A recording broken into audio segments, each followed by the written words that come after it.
Welcome to Talking Feds, a roundtable that brings together prominent figures from government law and journalism for a dynamic discussion of the most important topics of the day. I'm Harry Littman. Our embittered politics seemed to turn one more notch this week, with grave implications for the country and the American people.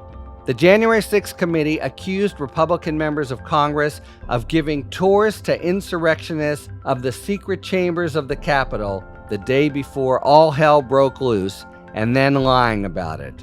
If the committee has the evidence to make the charge stick, it would actively implicate Republican members in the criminal conspiracy to obstruct the certification of President Biden on January 6th. A crazed shooter in New York drove several hours to a majority black section of Buffalo and opened fire there, killing 10 people. The killer sought not only to mow down African Americans, but to rally others to his monstrous cause. He published a long racist political manifesto and invited people to watch the massacre in a special chat room he set up for the occasion. A big round of midterm elections left Democrats in a generally unenviable position, delivered at least a couple important victories to candidates who had gained Donald Trump's endorsements, and made nominees of several big lie zealots openly committed to overruling the popular vote if it doesn't go their, that is, Trump's, way. And the political world continued to hold its breath, awaiting possible serious investigative moves from the Department of Justice, which demonstrated the breadth and pace of its work with a request to the January 6th committee for write-ups and transcripts from the more than 1,000 witnesses it has interviewed or deposed. To help analyze these political battles and their alarming stakes, we welcome back three of the nation's sharpest, most prolific, and most respected commentators, all, happily for us, regular guests on the podcast. And they are Jon Alter, an award-winning author, political analyst, documentary filmmaker, columnist, television producer, and radio host.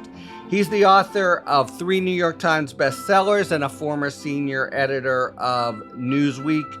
2020 marked his 10th presidential election in print and the internet. In 2021, he launched a newsletter, Old Goats Ruminating with Friends, devoted to tapping the wisdom and experience of some remarkably accomplished guests. Thanks for returning to Talking Feds, Jon.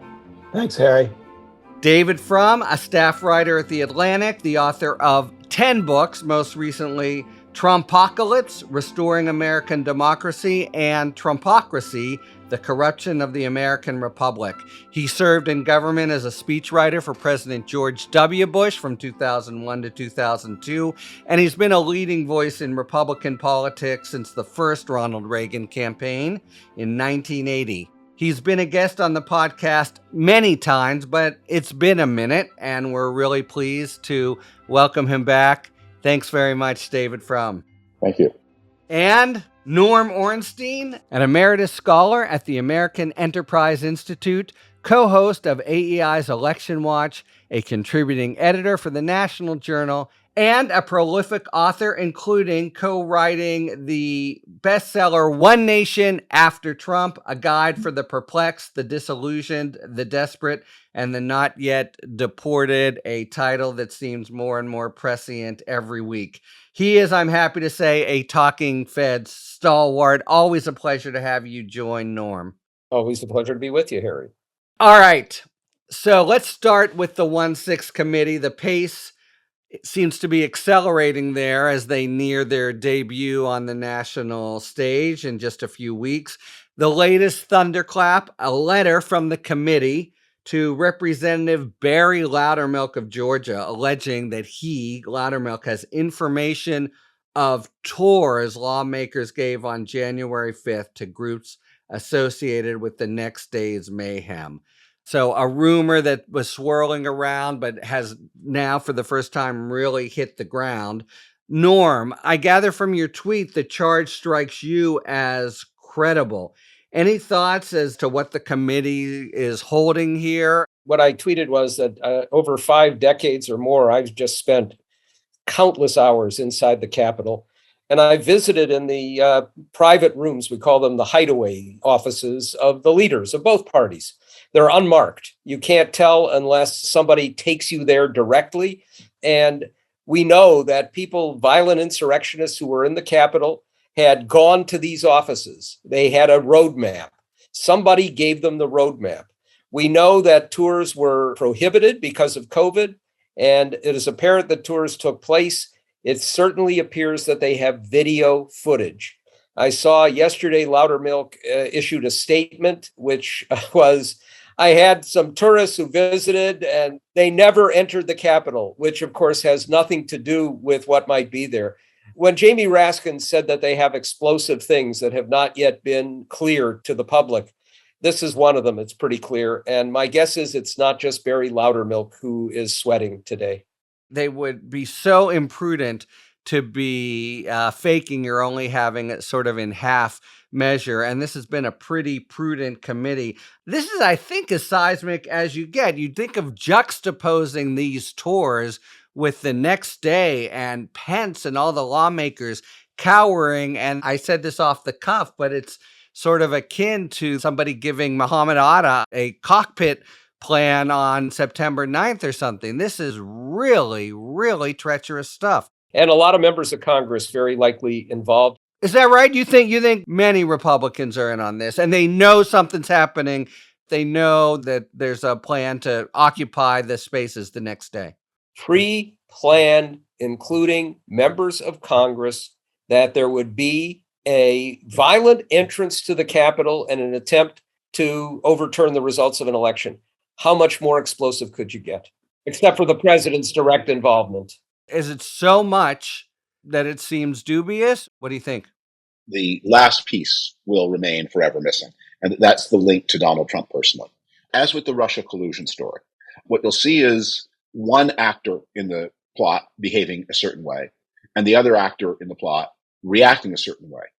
And what you're not going to find is the connection between the two. And maybe because the connection never existed, maybe you don't actually need to do it. There is a kind of signaling that people can do non-verbally without writing. And so I think the last line of defense will be on January 6th. Okay, yes, it may be true that some of the weirdos in the Republican caucus were overreacting, but you can't prove that Donald Trump told them to do it. And while it will be obvious that they were acting on the president's will and wish, as it was obvious that Donald Trump welcomed Russian interference with the 2016 campaign, that last piece, which is going to provide deniability for the leaders of the Republican Party, that last piece, I suspect, will not be closed. And so it will not have the political impact that you might have been suggesting half a minute ago. So I half agree with that. I think Trump does have a way of keeping his fingerprints off things. He doesn't use email, for instance. Even his own son, Don Jr., was afraid to be directly in touch with him on January 6th, and it communicated through Mark Meadows.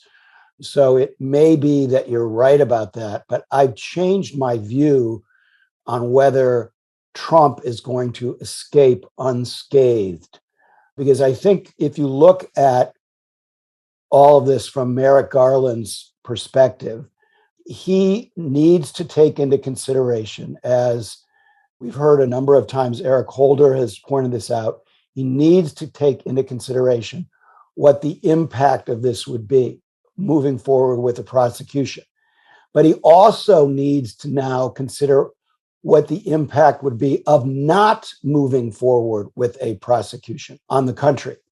And after these June hearings in the January 6th committee, which I assume will be explosive. I don't think Jamie Raskin is promising something he cannot deliver.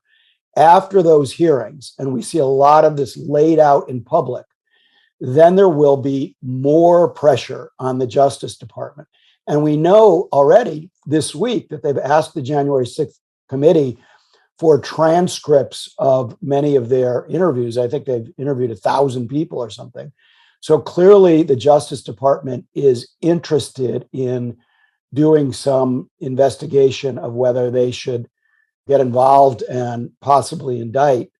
And I think that pressure will just grow over time. The other thing that people are ignoring is that there's no real clock ticking on Merrick Garland. Everybody is assuming that the same clock is ticking on the Justice Department that's ticking on the January 6th committee, which obviously has to get everything done before the election. Merrick Garland has 2.5 years in which he could possibly indict Donald Trump. And I'm increasingly believing that he will do so. I want to follow up and get to the committee in a second, but I just want to stop back at the level of what you've called, David and Norm, the Republican crazies. We've had things where they look complicit, generally encouraging of Trump or craziness in the party. But this, legally, it's seditious conspiracy, I think. But even more than that, it's politically stunning. If they have the goods, the committee, on one or more Republicans actually giving tours to people who are going to be invading the next day and finding their way to secret chambers in the Congress, can the Republicans at the McCarthy level just fold their arms and say there's nothing here, move along as they've been doing to date? Look, we know, Harry, why they resisted the bipartisan commission idea. We know why they didn't want to have this committee occur in the first place. Televised hearings may show even more. And here I would disagree slightly with David. It may be that Donald Trump has tried very much to avoid any direct involvement here with any evidence, but there are going to be emails and texts coming from some of these other players who weren't necessarily that careful. Very possibly some of them going directly to the president, certainly many of them going to Mark Meadows. If we look at what Mark Meadows gave over to the committee voluntarily and how explosive that was, imagine what's in the materials he didn't give over. And this is going to provide more impetus to subpoena some more of those records. Donald Trump, we know when he said, I don't even know what a burner phone is, gave us direct evidence that he was using burner phones. With signals coming from the White House, they're going to be able to track what phones there were and where the calls were going. My guess is there's going to be an enormous amount of circumstantial evidence that will show that Trump was talking on a regular basis on January 4th, 5th, 6th, and beyond with some of the perpetrators of this. And that's going to make it, especially as Jon said, much more difficult for Merrick Garland to just say, well, we don't want to get into this. It's going to put, I think, a lot of pressure on the Justice Department to take this to its logical conclusion. But Harry's question was about Kevin McCarthy. Can Kevin McCarthy resist this pressure? And the answer is, Kevin McCarthy's in the situation like Soviet troops in the Second World War, that the Germans ahead might shoot them. The commissars behind definitely will shoot them. So, yeah. Great analogy. Wow. Great analogy. I've missed you so much, David. That's up there with tequila and Quaaludes. All right, sorry, keep going. So if he cooperates in any way, he cannot remain Republican leader. So he will not cooperate because, as he's amply demonstrated, he's not prepared to fall on his sword for some abstract principle like the survival of American democracy. He's got a career to continue. And while I'm sure he will want to be actually speaker for the shortest amount of time necessary to vest his career, the difference between what that K Street career is if he locks in the top job versus never quite locking it in is enormous. So he has to get to the top job. He has to survive for at least a year of a Republican majority to deliver enough favors to be worth something in the future. American democracy, I wouldn't say I don't think he doesn't care about it at all, but a man has to have a sense of priorities. And for him, the priority is my future. All right, fair enough. But let's just understand the implications if they really have a strong case here, which is they bring the case and it is in vivid video. And what? There's just no comment from the Republican Party on what will seem like absolutely stunning behavior from their constituents. That means they're going to let the Dems in the committee just tell that story. And this is, I just want to repeat, I think a different level of treachery than the accusations to date. Harry, just one thing on that. I agree it's at a different level, but the lying is at a different level also. The lying about this, you mean? The lying by the Republicans across the board. Okay. So what they have learned, and this has been reinforced by the fact that everybody's telling them they're going to have this red tsunami this fall and that They've got enormous enthusiasm on the part of their voters. What they have learned is that they can lie not only without personal remorse, but lie without political consequence. And this is a very dangerous lesson for these politicians to be absorbing and then making future decisions about future lies based on. Let me just ask you then, Judge, by lying here, you mean they're going to say, here's the videotape, who you going to believe? Me or your lying eyes. They'll say anything, Harry. They'll say, well, these tapes could have been doctored. The Democrats may have doctored these tapes. What's the chain of custody of these tapes? How do you know that they're really turning left instead of right on that hallway? The hideaways aren't really there. The insurrectionists said, Nancy, come out. That proves they didn't know where Nancy Pelosi's office is. They will have a million excuses for why they don't do what these tapes indicate. Okay, fair enough. Certainly that's of a piece to date. And it does seem like it would be quite a concession to try to shift gears now and, basically jam it into reverse. Okay, let's go where you guys were running to, and I guess everyone's thinking about now, the DOJ and how this plays out. I want to make one point about what Norm said and then ask it from the point of view of the committee. And the point is, if you are Merrick Garland, and it feels like Jon and others, and I got to put myself in this camp, are slowly coming around to the view that the only thing worse for the country than prosecuting Trump would be not prosecuting him. Something you really can justifiably consider. What's going to be clear at the end of these hearings is not only is the case for guilt and criminal conduct strong, but the absolute lack of remorse and the continued social toxicity of thumbing the nose at the rule of law and the system has now persisted since January 6th. That's something that the DOJ can and has to really take into account. Returning to Jon's point, the DOJ says it a month ago, right? The Times report took a month to come to light, but April 20th, they send a letter saying, give us all you got. The committee obviously wasn't jumping at this, and they're still kind of arm's length. From their point of view, when and under what terms might they be willing to sort of deliver the mother lode? My sense of this is that the committee is going to hold these hearings, many of them in prime time. They're going to want to make, probably using some pretty powerful video other than the whatever security camera shots they have, that this was a seditious conspiracy going right up to the top. They want to send a powerful message out to the country at how awful and pernicious this was. And as soon as those hearings are over, they're going to turn evidence over to the Justice Department. And I think that will put a significant amount of additional pressure on not just Merrick Garland, but Lisa Monaco, the Deputy Attorney General, who's probably really the one who's going to be the driving force in taking any prosecutions forward.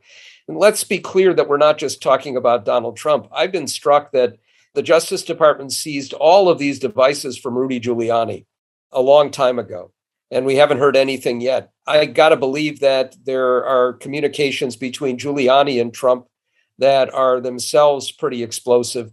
There are going to be a lot of people, Mark Meadows, Rudy Giuliani, many others, who are going to be caught up in this net as well. And I would guess the Justice Department is systematically going to go after them as they go after Trump. Ultimately, I don't see how they can avoid it if this evidence is as clear as it might be.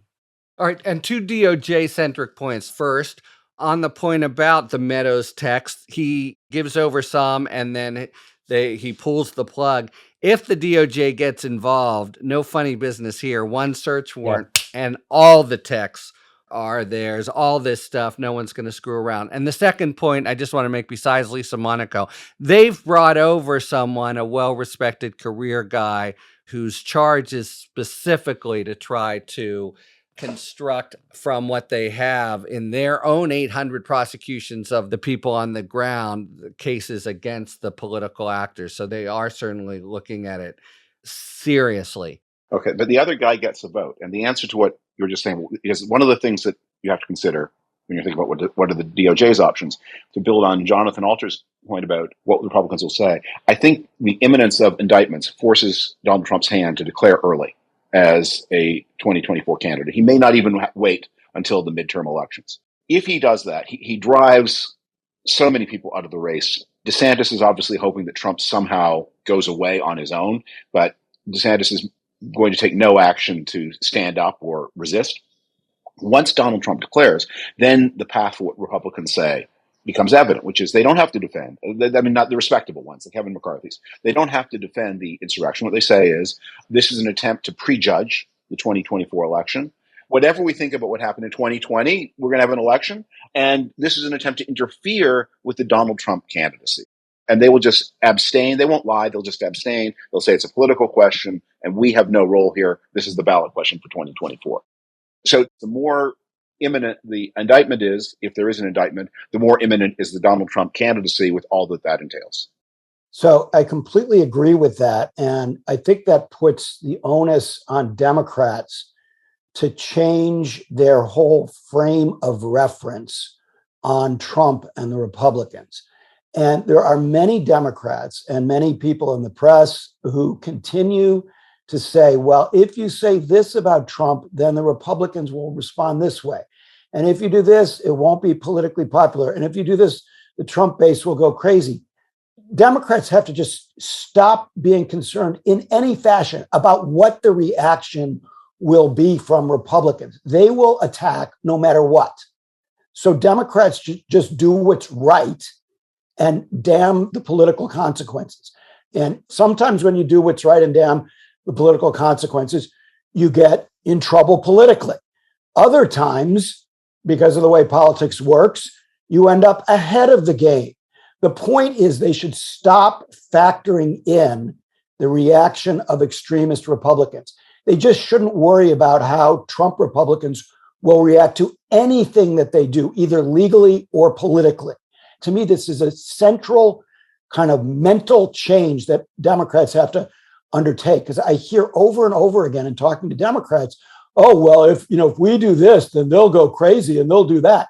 Stop worrying about it. They're going to attack Democrats no matter what. Just move forward.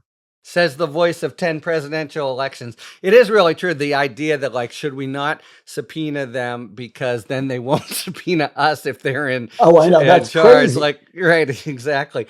All right, quick closeout here. They are simultaneously doing dress rehearsals, but also writing the script, kind of Shakespeare style. But we hear in the committee, there's a clash between the sort of Cheney wing of Trump, and others who say we have to focus on legislation and corrective action going forward. I gather we have 3 votes here for Cheney's Trump line is what they should be doing.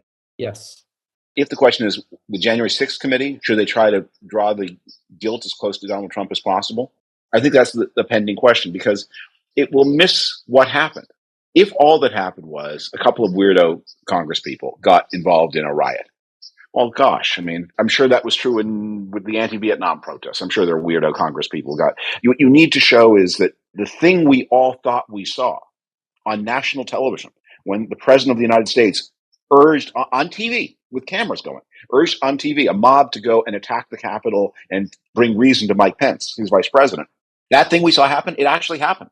There is a middle ground, David. In other words, it would be, yeah, it happened. We're not going to go to ultimate guilt, but people did certainly try to lie after, and we want to correct to keep it from happening in the future. That's sort of one approach, and the other, the finger of history pointing at the 45th president of the United States.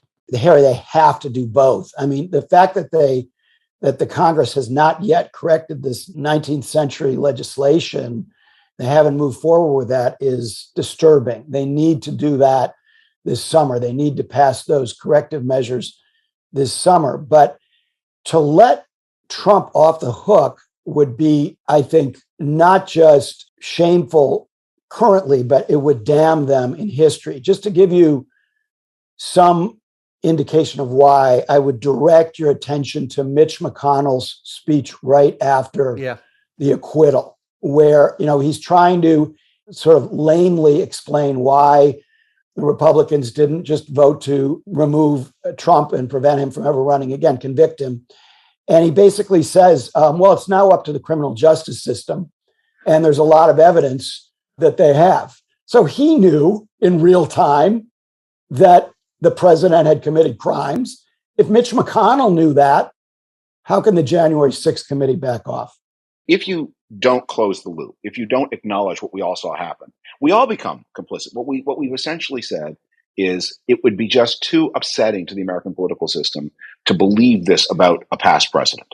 So even though we all saw it happen, and even if, as I suggested at the beginning, it turns out there is an absence of direct connection, that the circumstantial case will be so strong, that's something we need to be unafraid to say, because it's not just he might do it again. He's out there. He's like putting up billboards saying, I will do this again. He did it this week about Pennsylvania. Yeah. Candidates for office are running on a promise to do it again.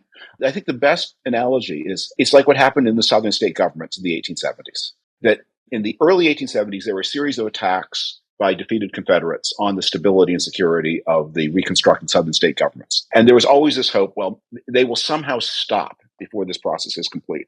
And in the end, they didn't stop, and the southern state governments were overthrown by violence, and one-party regimes were created. Now, that is an imperfect analogy. I don't think that the situation is extreme as anything like that, but it has happened in this country before at the state level. It's in the American DNA. It's a meaningful risk at the national level, and you should act decisively as they should have acted decisively in the 1870s to head it off while you still can. I want to take it back even further. I was at that first debate in Cleveland. Further than the 1870s you were there? No, I mean, in the case of Donald Trump, this is not something that just emerged in January or even in December. When Donald Trump at that first debate said, the Proud Boys, stand by and stand up, that to me was a signal. And I was sitting there in the hall and it just took me aback. That was a signal of where we were going. And I think that the plan here also was that if this violence had gotten much greater in the Capitol, if people had been killed, Trump would have declared martial law right at that particular point. Remember, too, that these interviews that have been done are not just with the top dogs. The ones that matter the most, and Harry, you know this as a prosecutor, are the underlings. They're the ones, first of all, who aren't going to say, I won't testify, you can hold me in contempt, and then I'll get a lawyer and spend hundreds of thousands of dollars to defend myself. There are people who were in the room with Donald Trump when he was probably on the phone, or when in the early stages they were discussing all of this. My guess is that the committee has a lot more than just a bunch of video of members of Congress doing tours of the Capitol, that they've got a lot more going back further, that this was pre-planned, and it follows exactly on what David was saying. It's not just dealing with past crimes. It's dealing with the overt evidence that they're planning even more in the future. So one quick thing, Harry, that I hope they have that relates to a news story from this week. Jocelyn Benson, the Secretary of State of Michigan, said in an interview with NBC News that she had heard that Trump had said to somebody that she should be charged with treason and executed for her role in supervising a perfectly legal election in the state of Michigan. Now, somebody in the room with Trump told that to somebody who told it to Jocelyn Benson. I have no reason to doubt that that particular rumor is true. And it seems to me very possible that the person who was talking out of school, who was telling somebody something that the president just said in their presence, may be one of the people who's testified, because a lot of people nobody's ever heard of from the White House have given 8, 10, 15 hours of testimony before the committee. Yeah. And just to repeat, when push comes to shove at the department level, it won't even be them. It'll be the Meadows email and the first direct observation that he said, shoot the protesters in the legs and all this stuff. It's like a lesson of the Trump years. It always turns out as bad or worse than the craziest suppositions. It's time now for our sidebar, and this week's topic is extremely timely. It's about the prospect that the Congress, and in particular the January 6th committee, would give use immunity to witnesses in return for their truthful testimony, and the prospective problems that could cause for the Department of Justice's parallel investigation. And to tell us about this pertinent topic, we're really pleased to welcome singer, rapper, and writer Dessa. She's made a career of bucking genres and defying expectations. Her resume as a performer includes shows at Lollapalooza and Glastonbury, performances with the Minnesota Orchestra, and top 200 entries on the Billboard charts. She contributed to the #1 album, The Hamilton Mixtape, and the RBG documentary. And in addition to her music, she has published 3 collections of essays and stories and has given lectures at conferences and universities across the U.S. on art, science, and entrepreneurship. So I give you the multi-talented Dessa explaining congressional use immunity. The January 6th Select Committee is considering giving immunity to Jeffrey Clark, the DOJ lawyer who schemed with then-President Trump to pressure Georgia to overturn its election results. And the prospect is a lot more complicated than it sounds. The committee is considering what's called use immunity. The idea behind this kind of immunity is to pierce the Fifth Amendment privilege against self-incrimination by removing the threat of criminal sanction for truthful testimony. Congress promises the witness that nothing she says can be used against her in any criminal proceeding. That includes the actual testimony and evidence derived from it. That permits Congress to move a district court for an order compelling the witness's testimony, since the witness has been guaranteed that her words cannot be used to incriminate her. In his appearance before the committee, Clark asserted his Fifth Amendment privilege to the majority of the questions, over 100 times. Given Clark's central role in a critical episode involving Trump's efforts to overturn the election, the committee may calculate that it should provide Clark use immunity and compel him to fill in the blanks that his Fifth Amendment rights created. Use immunity is somewhat narrower than transactional immunity, which is what most people think of when they think of immunity. Transactional immunity means that in exchange for testifying honestly, the government promises the witness will never be prosecuted for certain crimes. In practice, transactional immunity is rarely given. Even with its limitations, however, use immunity can complicate or even negate efforts to prosecute the witness for federal crimes. The leading case where this happened was U.S. v. Oliver North. North was perhaps the central figure in the Iran-Contra scandal, and in response to his threats to invoke the Fifth Amendment at congressional hearings, Congress granted him use immunity for his testimony. North was prosecuted for 3 felonies, including aiding the obstruction of a congressional inquiry. However, his convictions were reversed on appeal. That appeals court held that the Department of Justice could not prove that it had made no use whatsoever of North's congressional testimony. The court reasoned that the immunity required that even the trial witnesses had to be screened from his congressional testimony. So any grant of immunity by the January 6th committee to force Clark to testify would require DOJ prosecutors to follow an elaborate set of safeguards. At best, this would be very difficult and might make a prosecution impossible as a practical matter.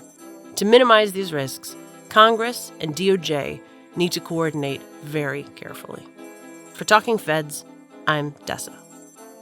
Thank you so much, Dessa, for that explanation. Dessa is the host of Deeply Human, a podcast created by the BBC and American Public Media that you can find wherever you listen to podcasts.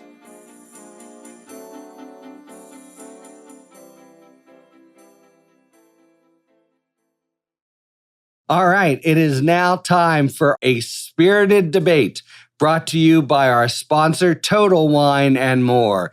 Each episode, you'll be hearing an expert talk about the pros and cons of a particular issue in the world of wine, spirit, and beverages. Thanks, Harry. In today's spirited debate, we pop open Chardonnay and Sauvignon Blanc to see if there's a right wine when it comes to white wine. Well, as the weather warms up, the chilled wine comes out, and we'll start with the most popular white, Chardonnay. Chardonnay is a grape that is influenced more by the winemaking style and where the grape is grown than any other type of grape. A lot of the flavor will come from the terroir. That's the environmental factors where it's grown, which will include the soil, topography, and climate. These are just a few of the factors that influence the flavor of Chardonnay. Cooler climates tend to create medium-body Chardonnays, with crisp flavor and hints of green apples and pears. On the other hand, Chardonnay that is grown in a warmer climate is typically fruitier, with hints of peach, melon, and citrus fruits, with a typically heavier body. The winemaking style also plays a big part in the flavor of Chardonnay. A very popular method uses malolactic fermentation, which gives the wine that buttery flavor and feel. Another factor that plays a role in the flavor of white wine is oak. How long the white wine has contact with oak in the aging process affects the color and tannic profile of the wine. Chardonnay is one of the few white wines that is appropriate for aging over longer periods of time. On the other hand, most Sauvignon Blanc is best consumed early in the aging process, and it's not really fit for long-term aging. I would say 3 to 5 years max. However, white Bordeaux, usually made with predominantly Sauvignon Blanc grapes, is known to age well for many years. Speaking of Sauvignon Blanc, like many wines, it's also greatly affected and influenced by terroir. Sauvignon Blanc grown in cooler climates tends to be highly acidic and crisp, with some spicy and floral notes. On the other hand, warmer climates produce much more tropical fruit flavors in Sauvignon Blanc with less acidity. So we're already seeing some differences in these two types of white wine. So whether it's a Sauvignon Blanc or Chardonnay kind of day, your Total Wine & More has a huge selection to choose from, making it an easy decision. Get both. So find what you love, and love what you find. Only at Total Wine & More. Cheers! Thanks to our friends at Total Wine & More for today's A Spirited Debate. Let's move to the Buffalo mass shooting. Hard to compare grotesque events like this, but I thought there was a stunning and surpassingly vile aspect of this shooting, which is how expressly ideological it was, complete with the manifesto, a group chat watching in real time. We have 15 people who joined to watch just before. David, you wrote that in a politicized armed society, each new massacre becomes another occasion for your mutual accusation. But there really is something, isn't there, to the accusations here that is it fair to see this shooting in particular, besides the American exceptionalism, as you put it, of being gun crazy, as a symptom of our broader roiled politics? Well, we need to distinguish here between two things. And the article I wrote dealt with the second of the two. The first is an evaluative question. Do we have a growing fascist-like movement in the United States? And the answer to that is, I think, yes. And it's not just in the United States. It's like what Islamism was in the 1990s, this new sort of, I don't want to call it nationalism because it's actually quite an international movement, but whatever this movement, whatever the term is, I've tried various terms. This is a real dangerous and growing phenomenon. But it's also true if in the United States you can say, what are we to do about this, especially at the level of violence? Because this movement expresses itself politically as well as violently. We have mass shootings for all kinds of ideological reasons. Remember that the shooting of the police in Dallas in the election year 2016 by an extremist Black Lives Matter person. We've had the Pulse killing, an Islamic killing. We will have other kinds of ideologies in the future. If the question is, how do you want to protect America? From a policy point of view, you have three choices. Live with massacres, try to police speech and thought, or try to police weapons. And most developed countries say, we don't want to live with massacres. It's hopeless and undesirable to try to police speech and thought. Why don't we police weapons? And we can't police them perfectly. There are gun massacres in Norway. There are gun massacres in France.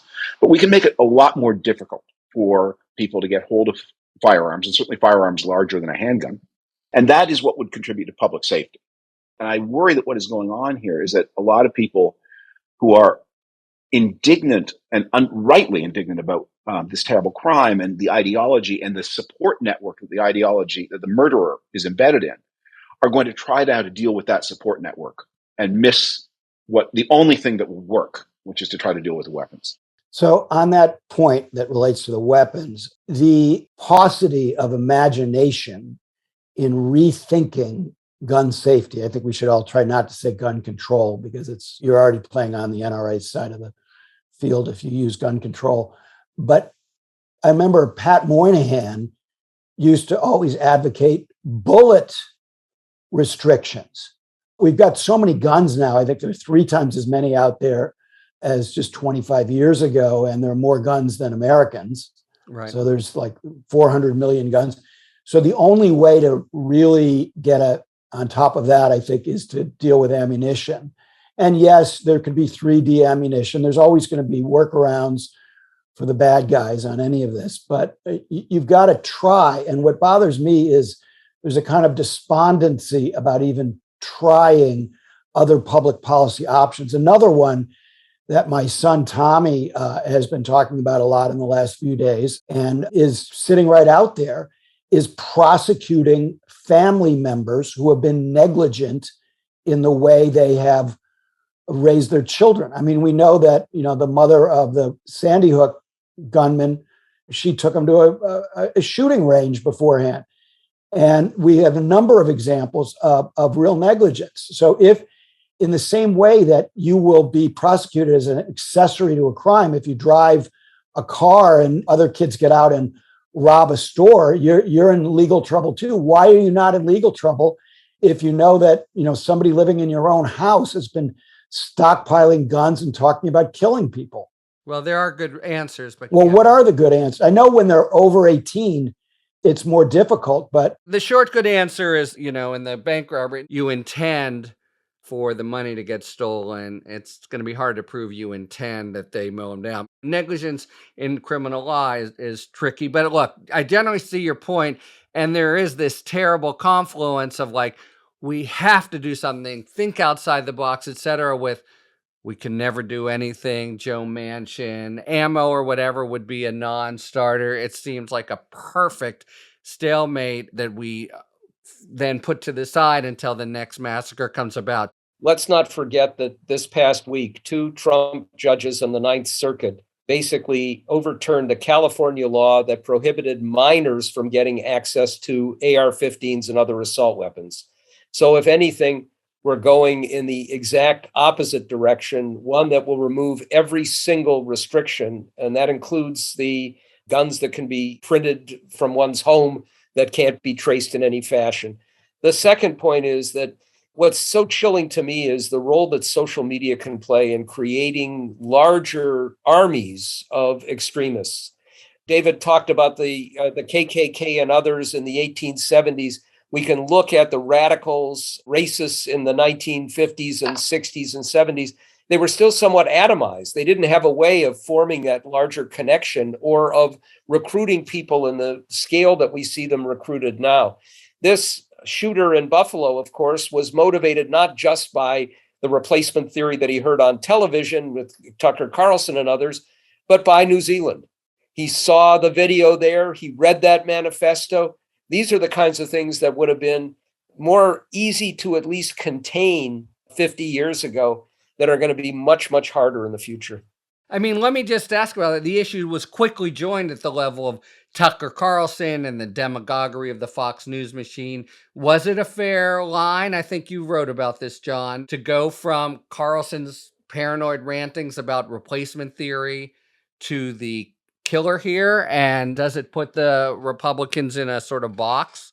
Well, I don't think one needs to look at it politically, just morally, in terms of some kind of moral, not direct responsibility. And it's very important to have the caveats that no, I don't think it's fair to say that there is a direct connection between Tucker Carlson and this mass murder, but he spoke about replacement theory 400 times on his show, 400 times.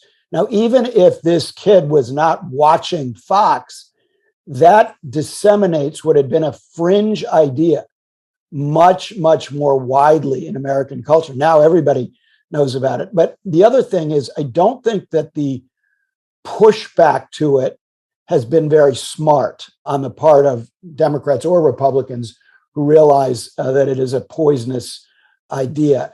The pushback should be, it's un-American. Now, un-American is a term that really we first started to hear a lot in the 1920s. William Randolph Hearst started talking about it. Then we had the Committee on Un-American Activities. Liberals, for that reason, because it was a conservative committee, they bristled at the idea that, if they embraced any kind of liberal idea, they were tagged as being un-American or somehow communistic.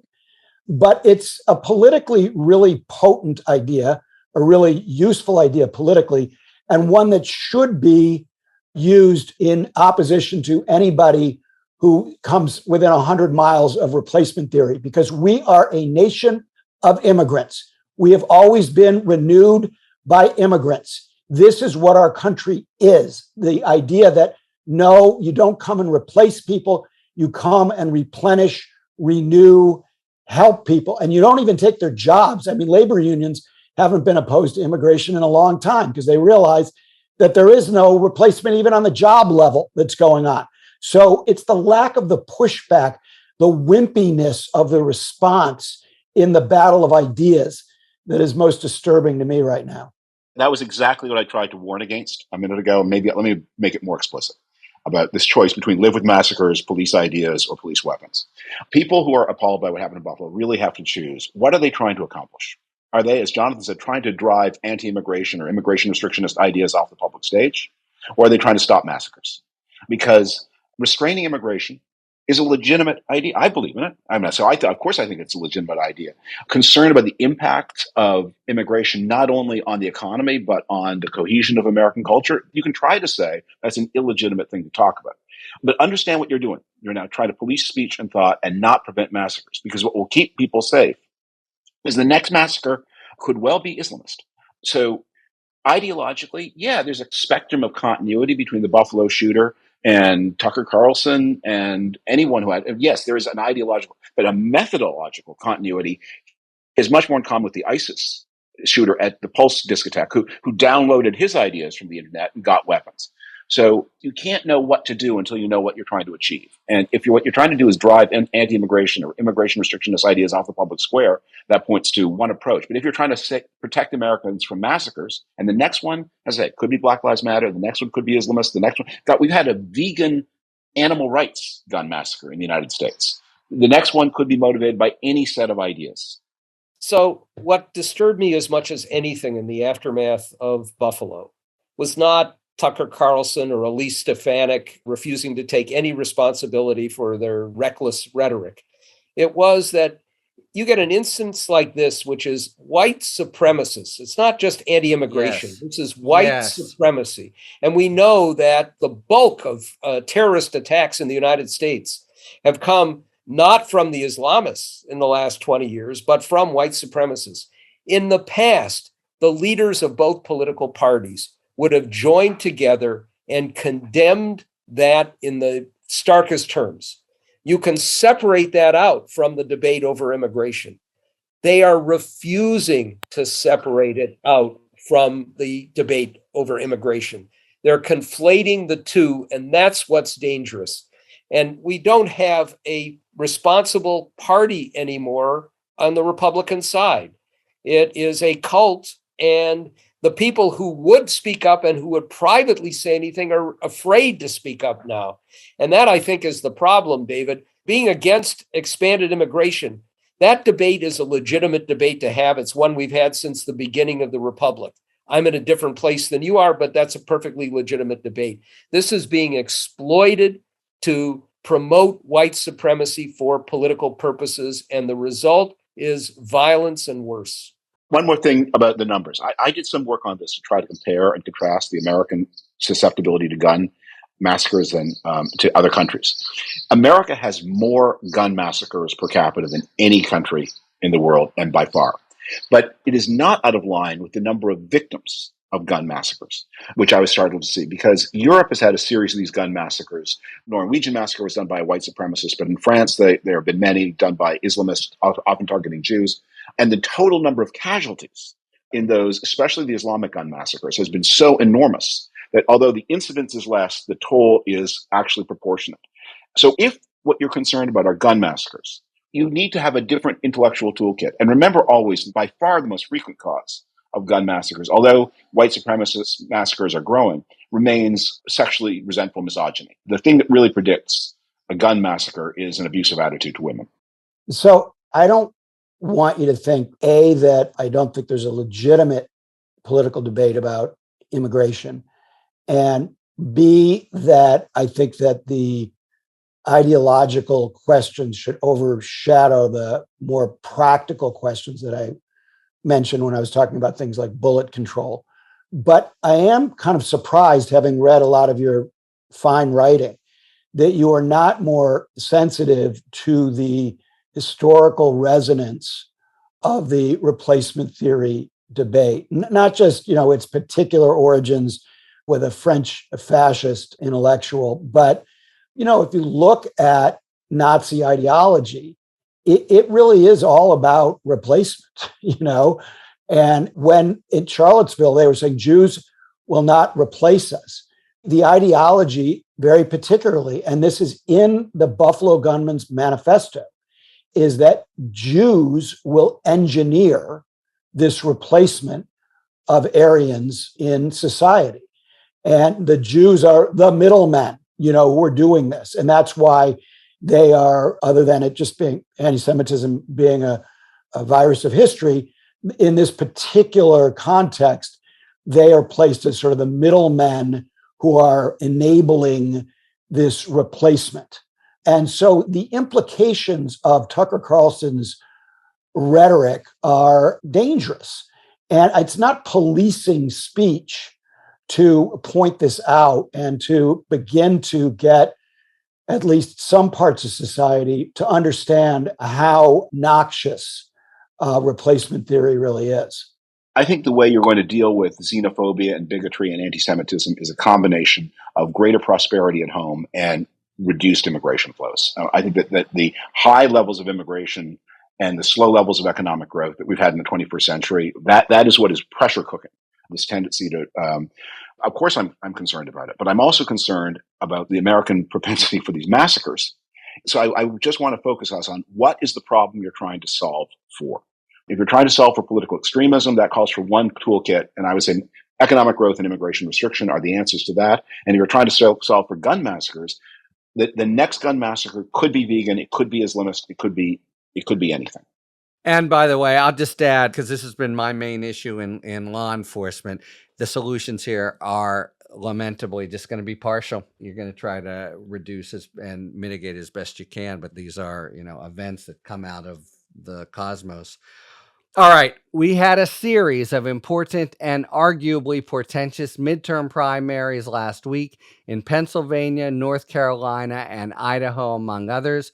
Let's just take a couple minutes we have left to get some sage thoughts, as I'm sure they will be, about what you see as the biggest takeaways for the major players. Well, I'll start. One takeaway is that in so many places, perhaps Madison, Cawthorn aside, the options that Republicans have in their primaries are extremists and more extremists. We don't have, I wouldn't call them moderates anymore. We don't have mainstream conservatives who are winning many of these primaries. The second is the high stakes that we're seeing here. We have a Republican nominee for governor of Pennsylvania. Mastriano has made it very clear that he will do everything he can if he's governor to make sure that electoral votes go to the Republican nominee, no matter what happens in the popular vote. We know that we have a candidate for governor in Colorado, a Republican candidate, who wants to change their system to some state version of the Electoral College, which has nothing to do with why we have an Electoral College, just so that they can guarantee that Republicans can win. We have Secretary of State candidates all over the place who are ready to subvert elections. And if there isn't a concerted effort to make sure that these gubernatorial candidates in places like Pennsylvania, Michigan, Wisconsin, who are just as radical as one could possibly imagine, do not take the reins of power, or that we get people running elections who are legitimate in the process, we can kiss goodbye to fair elections and to democracy.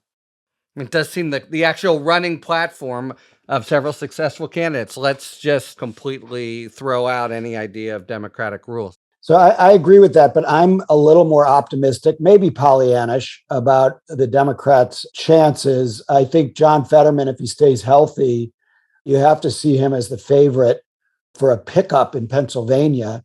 And I'm not really seeing Democratic incumbents who are dead ducks. So I think they have a very good chance of holding the Senate. Obviously, the House is a different matter. And on the turnout question in the enthusiasm gap, which has been a real problem for Democrats, if you look at the turnout on the different primaries where they were competitive, it continues to be a problem, but there are some indications that for a variety of reasons, and the Supreme Court and Roe is one of them, that the enthusiasm gap is closing. And I have a sense that by November, this midterm election will have more of the feel of a general election where, the fever runs high on both sides. There's quite a bit of energy on both sides, and you kind of have a mixed result in November.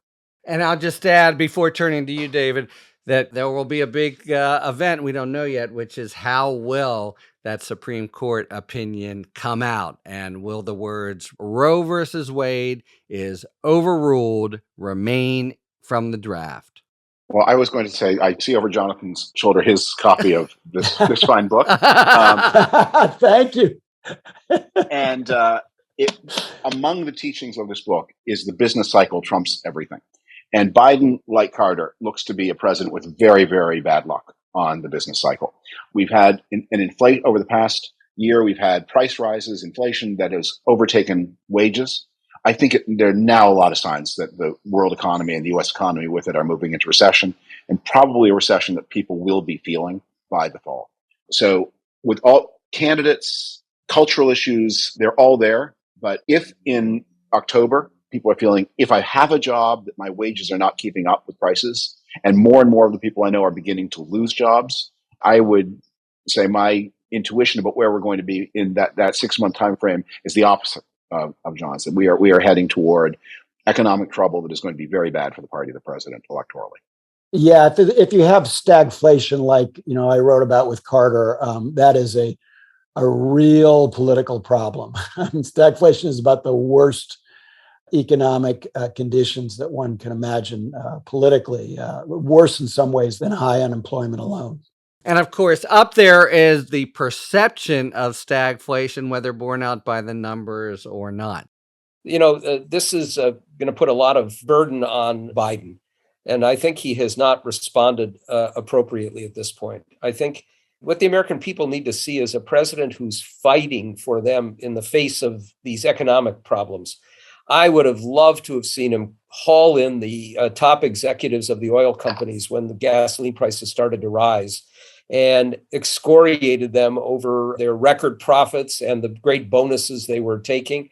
I wouldn't put out of the question price control on gasoline at the pump. And, when Nixon did wage and price controls when inflation was high, they were actually quite popular. It's a kind of populism, and you could say it might be demagogic, but there's a point at which you have to show that you're fighting to try and deal with these problems that people are facing in their daily lives. That's not going to make all the difference. It's the situation on the ground, as David suggested. And if, in fact, the economy is really in bad shape with not just gas prices, but food prices because of the war in Ukraine, it's going to be very, very difficult. And we don't have a lot of time to turn all of that around. But a lot of this is on a president who has to go out there and rail against do-nothing Republicans. When you get 192 Republicans who vote against providing money for baby formula, even as they demagogue all over the place about the lack of baby formula, you got some issues you can use to run on, but they're not doing a very effective job of it at this point. Well, if what you're hoping for is effective leadership, the whole point of Biden was the Democratic Party wanted to have a president who was a kind of null space that would allow them to postpone until the future all of their many disputes about who they are. So they got a president who's in null space, who postpones to the future all the debates they have. They wanted a president who seemed to come from a different time and evoke memories of long ago. And they got a president who came from a different time and evoked memories of long ago. So yeah, that's been true from the beginning. You've had one kind of president, a different kind of White House staff. And you're not going to get that from him. So whatever your plan is, if the plan is this calls for this kind of can opener, you have to face it that you don't have that kind of can opener. You've got a different kind of can opener. And with Biden, you get a kind of nostalgic yearning for a different time, but you're not going to get effective presidential leadership, especially in the kind of high intensity conflict situation that Norm is calling for. I think you want to make it less about Biden and more about the Republicans. And they should be called the extremist Republicans, not just the Republicans, or MAGA Republicans, never an unmodified Republican. It should always be with something that indicates how far out of the mainstream they are. And I don't think it would be a good idea for Biden to do what Nixon did in 1971 and impose wage and price controls, much less the lame whip inflation now that Gerald Ford did in 1975. Those kinds of things just draw attention to the fact that you can't get it done, right? Much more important is to come out brawling on the Republicans, more like what Harry Truman did in 1948, and so that it's a choice, not a referendum on Biden. And if it's a choice, they have a fighting chance, because a lot of people, especially swing voters in the suburbs, those critically important women voters in the suburbs especially, they don't want to give these folks the keys to the car. They know that if they give them the keys to the car, some bad things are going to happen. So if you keep that uppermost in their mind, yes, they will be very concerned about inflation or stagflation, but they also might be concerned about extremism. And that's where I think Roe versus Wade being overturned, which it will in all likelihood in late June or early July, that's not going to fade by election day. That will be a big issue. Will it be a crushing issue? Probably not. But will it be a non-issue? I would say anybody who's thinking that has not been paying attention to the attitude of Republican consultants who are terrified of this. They know that no abortions, even in the case of rape and incest, only has 5% backing. You don't want to be on the wrong side of a 95-5 issue, if properly exploited by Democratic candidates. So Republicans out there running in general elections who have the position of Pete Ricketts, the governor of Nebraska, or the folks in Oklahoma and a lot of them in Texas, no exceptions on abortion, those folks are going to be on the defensive. And if they're not on the defensive, the Democrats should find another line of work than politics, because they have a great opportunity to throw some of these forced pregnancy folks on the defensive. All right. There's an end for now of a discussion that will be getting more and more intense in the coming weeks and months. We only have a couple minutes left for our Talking Five feature. But first, I just want to take a minute to express my gratitude, and I think the gratitude of Talking Feds listeners. The latest answer by Jonathan, sweeping in Truman in 1970, just brought home to me how this panel in particular is incredibly experienced and schooled and richly educated in the topics we're covering, but also the history of those and their parallels in America. And I just think it's been a great discussion and a broad and nuanced one as a result. So hats off in particular to Jon, David, and Norm, who bring such depth of understanding to the topics under discussion. But now, time for our Talking Five final feature. Today's question comes to us from Bobby Erdosh, and it is, will the identity of the leaker of the Supreme Court opinion be discovered? Possible, but unlikely. If they write a book. No, but came from the right. Yes. All right, we are out of time. Thank you very much to Jon, David, and Norm. And thank you very much, listeners, for tuning in to Talking Feds. If you like what you've heard, please tell a friend to subscribe to us on Apple Podcasts or wherever they get their podcasts. And please take a moment to rate and review this podcast. You can now subscribe to us on YouTube, where we are posting full episodes, talking books, and bonus video content. And we're available on the Spectrum News app, which provides local stories, weather, and information that matter to you and your community. Download the Spectrum News app on your Apple or Android device. You can follow us on Twitter at TalkingFedsPod to find out about future episodes and other Feds-related content. And you can look to see our latest offerings on Patreon, where we post bonus discussions with national experts about special and wide-ranging topics exclusively for supporters. Submit your questions to questions@talkingfeds.com, whether it's for Talking Five or general questions about the inner workings of the legal system for our Sidebar segments. Thanks for tuning in. And don't worry, as long as you need answers, the feds will keep talking. Talking Feds is produced by Mal Meliez, associate producer Olivia Henriksen, sound engineering by Matt McArdle. Rosie Dawn Griffin and David Lieberman are our contributing writers. Production assistance by Rhea Cohen-Gilbert, Kalena Tano, and Emma Maynard. Thanks very much to the multi-talented Dessa for explaining congressional use immunity. Our gratitude, as always, to the amazing Philip Glass, who graciously lets us use his music. Talking Feds is a production of Delito LLC. I'm Harry Littman. Talk to you later.